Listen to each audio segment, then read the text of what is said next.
बच्चों आज हम चर्चा करेंगे कक्षा 11th के इकोनॉमिक्स के चैप्टर नंबर 3 पर बात करेंगे। देखिए और जिसका नाम है आर्थिक सुधारों के बारे में, यानी उदारीकरण, वैश्वीकरण और निजीकरण पर आज हम चर्चा करेंगे।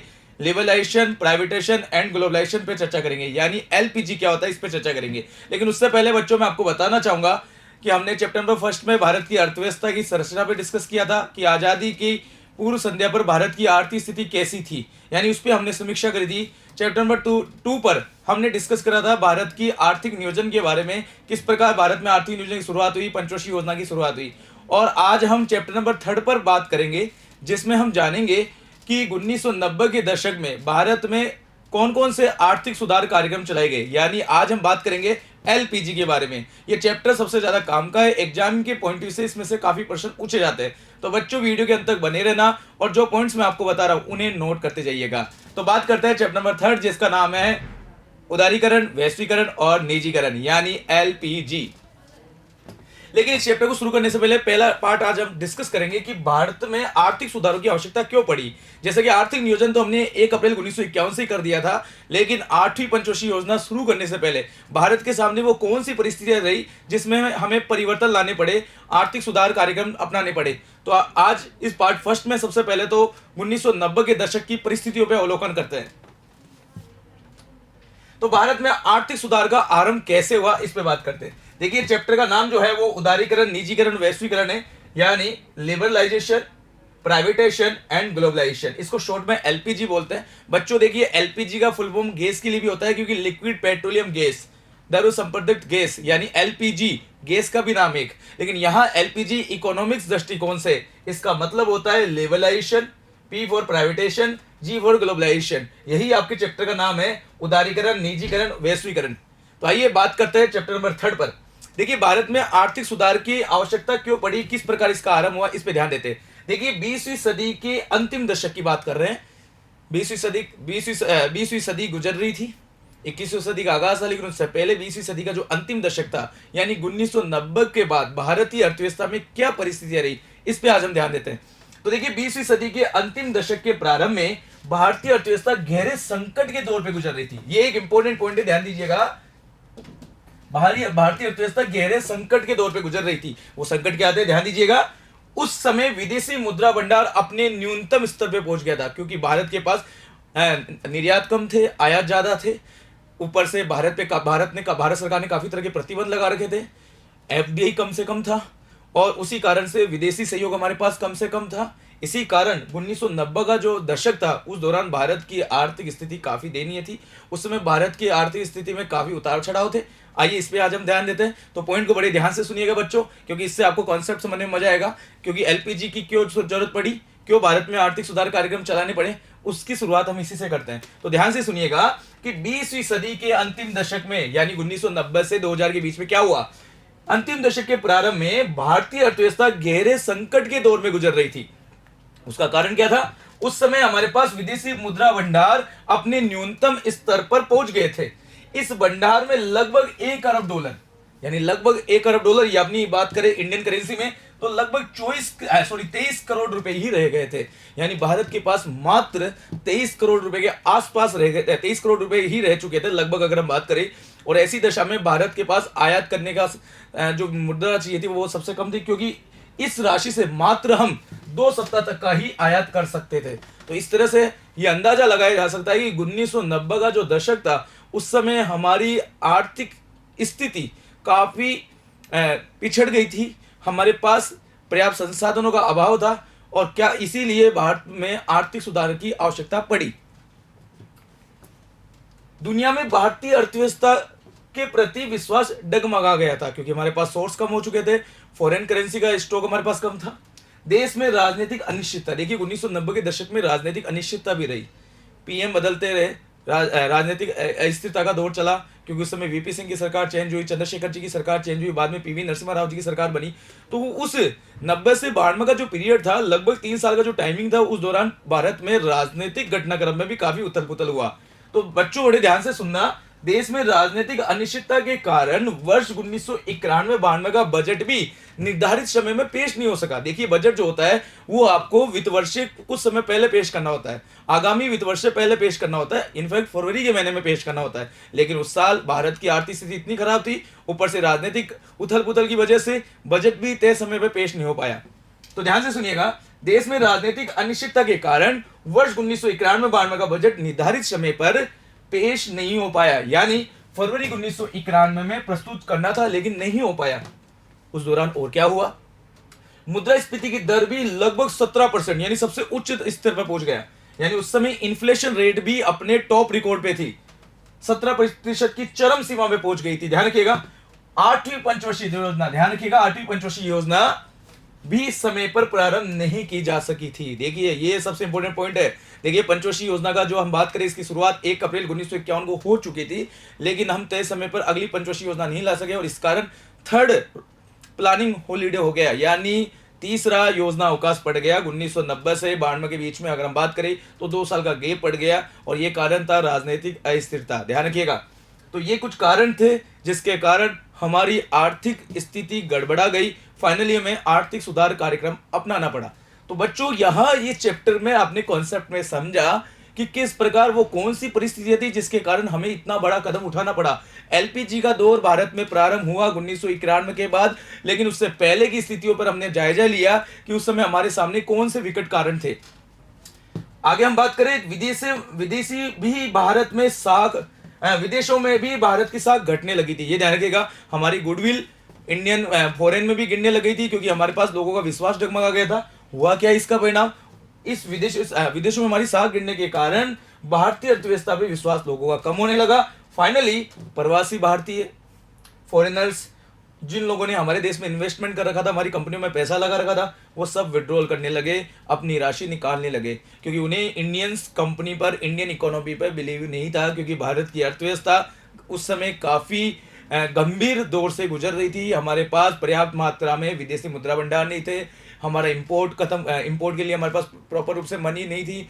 कुछ ऐसे कारण थे जिनकी वजह से हम अपना विकास नहीं कर पाए, जबकि हमने आर्थिक नियोजन को अपनाया भी था, लेकिन हमारी कुछ पंचवर्षीय योजनाओं को झटका भी लगा और हम विकास नहीं कर पाए। तो देखिए, कुछ कारण मैंने आपके सामने बताए जो हमें इस चैप्टर को पढ़ने में बहुत काम में आएगा। इसके अलावा क्या हुआ, इसके अलावा साम्यवादी देशों में भी अर्थव्यवस्थाएं बाजारोन्मुख होने लगी। जैसे रूस की बात करें, चीन, चाइना की बात करें, उन कम्युनिस्ट कंट्री में भी अगर हम बात करें तो वहां की अर्थव्यवस्थाएं बाजारोन्मुख होने लगी, बाजार के प्रति होने लग गई। एक प्रकार से विश्व में बाजारीकरण और निजीकरण का दौर शुरू हुआ। परिणाम स्वरूप उस परिस्थिति के दौर में अंतरराष्ट्रीय वित्तीय संस्थाएं जैसे IMF, वर्ल्ड बैंक, दक्षिण एशियाई बैंक, ऐसी वित्तीय संस्थाओं ने उदारीकरण और वैश्वीकरण अपनाने की शर्त हमारे सामने रखी कि जब तक आप अपनी अर्थव्यवस्था में उदारीकरण और वैश्वीकरण को नहीं अपनाएंगे, हम आपकी कोई हेल्प नहीं कर सकते, किसी प्रकार का लोन नहीं दे सकते। तो इस तरह की स्थितियों के कारण ही हमें अपने आर्थिक नियमों में बदलाव करना पड़ा और यही कारण था कि हमने एलपीजी अपनाया। तो बच्चों, आपने क्या जाना, क्यों एलपीजी हम पढ़ रहे हैं, इसकी क्या परिस्थितियां थी, इसे क्यों अपनाना पड़ा, ये इसके कुछ कारण आपके सामने मैंने रखे। आइए आगे बात करते हैं।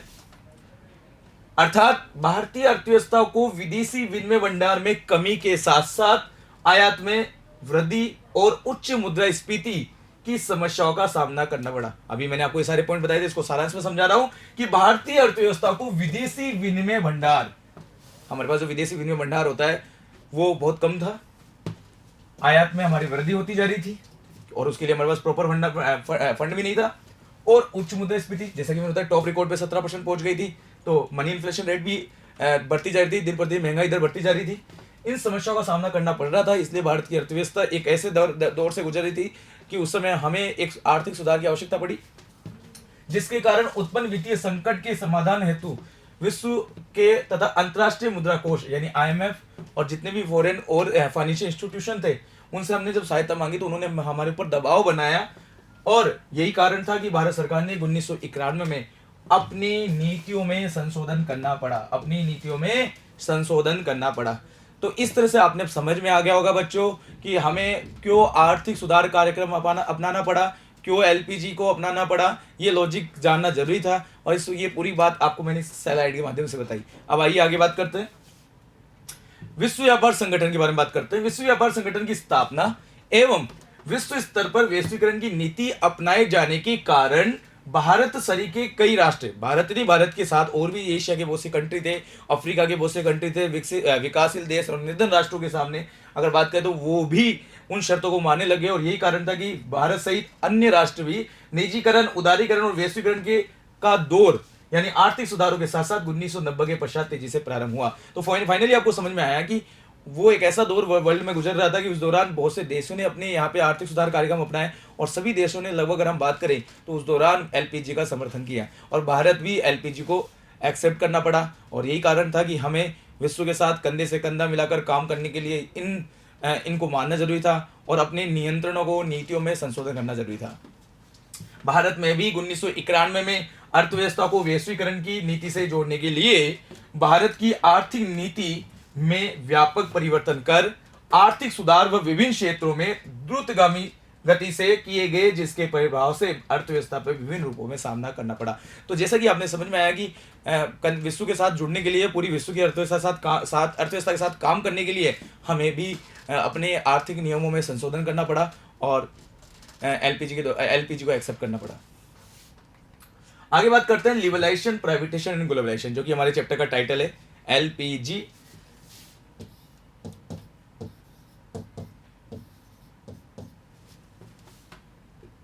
लिबरलाइजेशन यानी उदारीकरण, प्राइवेटाइजेशन यानी निजीकरण और ग्लोबलाइजेशन यानी वैश्वीकरण, ये हमारे चैप्टर है। तो आपको एलपीजी समझ में आ गया, ये आर्थिक सुधारों का ही परिणाम था।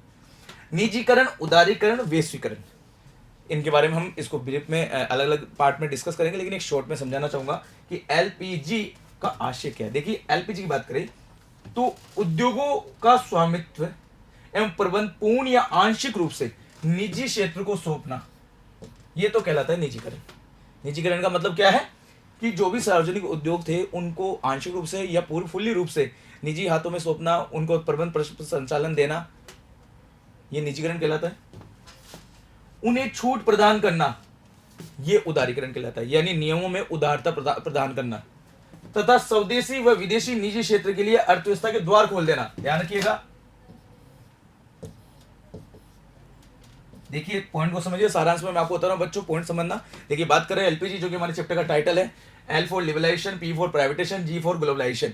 निजीकरण, बात करें उदारीकरण, निजीकरण और वैश्वीकरण, इन तीनों को हम आगे डिस्कस करेंगे, लेकिन शॉर्ट में आपको बताना चाहूंगा कि निजीकरण, उदारीकरण, वैश्वीकरण का मतलब क्या होता है। देखिए, निजीकरण का मतलब होता है कि सार्वजनिक क्षेत्र के जो उद्योग धंधे हैं उनके स्वामित्व का या उनका प्रबंध पूर्ण रूप से या आंशिक रूप से निजी हाथों में सौंपना, यानी निजी भागीदारी को बढ़ाना, यानी पीपीपी मोड पे काम करना। दूसरा, उदारीकरण का मतलब है सरकार द्वारा जो कठोर नियम बनाए गए उनमें शिथिलता लाना, उदारता लाना और बहुत से छूट उन्हें प्रदान करना। वही बात करें वैश्वीकरण का मतलब है वसुधैव कुटुंब, यानी पूरी विश्व की अर्थव्यवस्था को साथ लेकर चलना, भारत की अर्थव्यवस्था के द्वार विश्व के लिए खोल देना, यानी स्वदेशी व विदेशी निजी क्षेत्र के लिए अर्थव्यवस्था के द्वार खोलने से है, ये वैश्वीकरण कहलाता है। समझ में आ गया बच्चों? कुछ नोट आपके सामने बता रहा हूं जिनको आपको ध्यान देना है। देखिए, विश्व स्तर पर वैश्वीकरण की नीति में क्रियान्वयन के कारण, देखिए हमने वैश्वीकरण की नीति को क्रियान्वित किया तो भारत में भी नई औद्योगिकी नीति की घोषणा करनी पड़ी। जब हमने, देखिए बताना चाहूंगा, 24 जुलाई 1991 को हमने भारत की 5वीं औद्योगिक नीति प्रस्तुत करी थी। वैसे भारत की पहली औद्योगिक नीति 1948 में पेश की गई थी, ध्यान रखिएगा। तो हमने औद्योगिक नीति प्रस्तुत करी और वैश्वीकरण के साथ हमने कुछ बदलाव भी किए। भारत में आर्थिक सुधार व उदारीकरण का दौर कब प्रारंभ हुआ? जुलाई 1991 में। ध्यान रखिएगा, जुलाई 1991 में प्रारंभ हुआ था। ये पॉइंट ध्यान रखिएगा, इसे नोट कर लीजिएगा बच्चों। दुनिया के अधिकांश देशों ने उदारीकरण की नीति को स्वीकार कर लिया। मैंने कहा था क्योंकि भारत साथ बहुत से देशों ने इसको एक्सेप्ट किया तथा वे आर्थिक विकास की दौड़ में शामिल हो गए। तो क्या भारत भी शामिल हुआ? बिल्कुल हुआ। भारत संपूर्ण विश्व को अपने ही कुटुंब के रूप में, देखिए परिवार के रूप में ही देखता है तथा अपेक्षा रखता है कि सभी राष्ट्र सहयोग व प्रेम से रहे। यही भारत की संस्कृति की पहचान भी रही है, इसलिए हम वसुधैव कुटुंब की अवधारणा पे काम करते हैं। इसलिए भारत वैश्वीकरण, उदारीकरण और निजीकरण की दौड़ में शामिल हो गया। तो जैसा कि मैंने आपको बताया कि भारत में इन चीजों की आवश्यकता नहीं थी, लेकिन भारत ने भी अपने आर्थिक सुधार कार्यक्रम को अपनाया और वैश्वीकरण और उदारीकरण और निजीकरण का हिस्सा बने, एलपीजी के 2 हिस्सा बने। नई नीति की घोषणा तत्कालीन प्रधानमंत्री श्री पीवी नरसिम्हा राव सरकार के उद्योग राज्य मंत्री श्री पीजी कुरियन, ध्यान रखिएगा, इसको सही कर लीजिएगा, पीजी कुरियन ने द्वारा संसद में 24 जुलाई 1991 को पेश करी। ये भारत की 5वीं औद्योगिक नीति थी जो कि एलपीजी के मोड पे आधारित थी। तो आपको ये बेसिक बात मैंने बताई, बहुत काम की है। तो इस पार्ट में हमने जाना कि भारत में आर्थिक सुधार की क्यों जरूरत पड़ी और आर्थिक सुधार के रूप में हमने क्या क्या बदलाव किए और किस तरह हम भी विश्व की अर्थव्यवस्था से जुड़ गए। तो बच्चों, इस पार्ट में आपने जाना इस चैप्टर की प्रस्तावना के बारे में, इस चैप्टर के आधार के बारे में, हमने इसके बारे में विवेचना करी। अगले पार्ट में हम बात करेंगे निजीकरण के बारे में, उदारीकरण के बारे में और वैश्वीकरण के बारे में। आज के लिए इतना ही, धन्यवाद। तब तक जुड़े रहिए ई विद्या के साथ।